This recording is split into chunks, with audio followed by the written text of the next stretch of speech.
घूमे यार, पतरेली छौड़ी गली में घूमे जी। अरे हाय रे गली में घूमे यार, पतरेली छौड़ी गली में घूमे जी।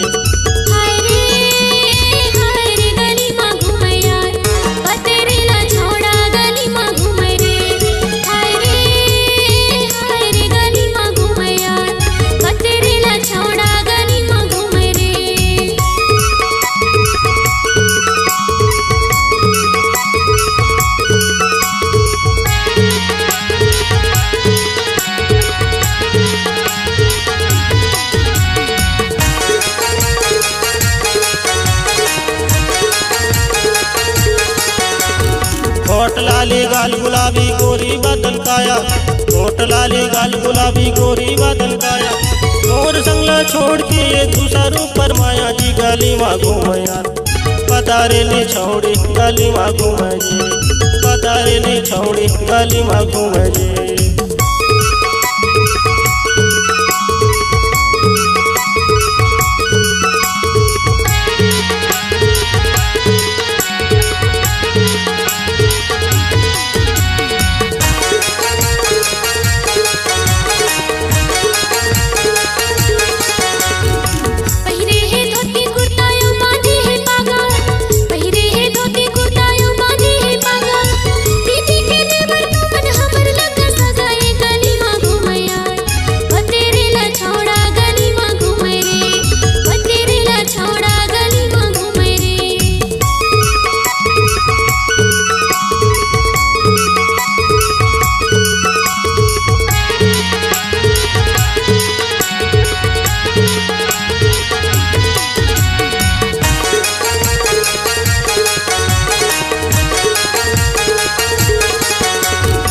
बारी में सेमिनार भाटा तरकारी, बारी में सेमिनार भाटा तरकारी, टूरला लाइन मारे टूरी मुठी यारी।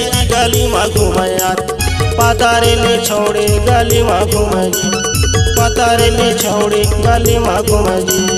हाय रे गली में घूमे यार, पतरेली छौड़ी गली में घूमे जी, पतरेली छौड़ी गली में घूमे यार।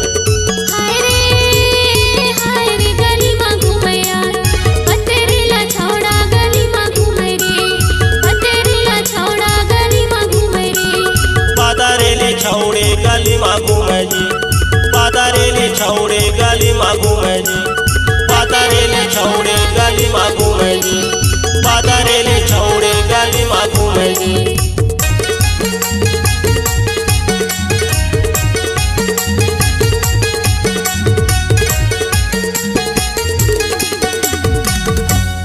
अगर आपकी आवाज में है जान तो हम देंगे आपको नई पहचान। तो चले आइए NSR music audio video studio Premnagar, जिला सूरजपुर।